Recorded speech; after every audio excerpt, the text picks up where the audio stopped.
Hello and welcome back to Learn With Me.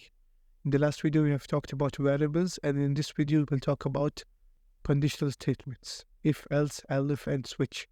When I say switch, I have a particular statement for those who are coming from different programming languages.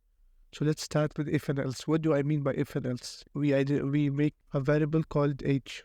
Let's say it's 10. Now we want to make an algorithm that makes sure that it prints the age. If it's below 10, we print the age is below 10. If it's above 10, we print above. So we write if statement, if age double equal comparator. We're comparing two things. If age equals to, let's not say equal, let's say it's less than 10, and then we put colon.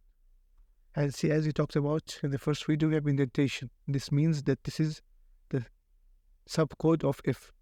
If age is less than 10, print age is less than 10.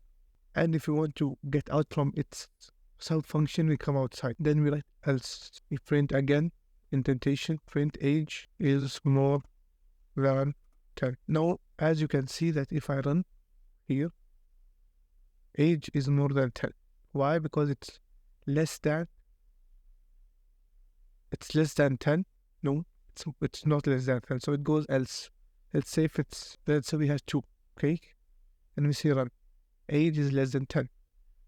Now we faced a problem in the previous run that if we write 10, why is it saying age is more than 10? Why is it not saying age is equal to 10? For that thing, we have what is called elif. Else if you can do multiple else ifs. So after here, what I'm going to write is elif. And we continue like it if else if age equals to a double equal to 10, we have a special set of codes that will happen. We will say print age is exactly, and now if we print age is exactly 10. So this is what we have in else if age, if else if, and else. Last thing I'm going to talk about in this video is switch. What do I mean by switch?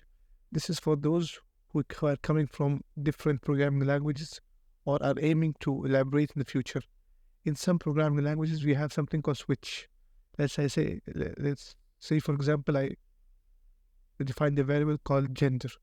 So rather than typing else if, I can just simply write switch, and I'm going to put switch case 1, case 2. Case 1 could be male, case 2 could be female, and the rest could be something other than that. We can talk about that in switch statements. But unfortunately, Python does not have a built-in syntax for this, so this is not what we include in Python, but just a heads up for you guys. That was a quick video about conditional operators.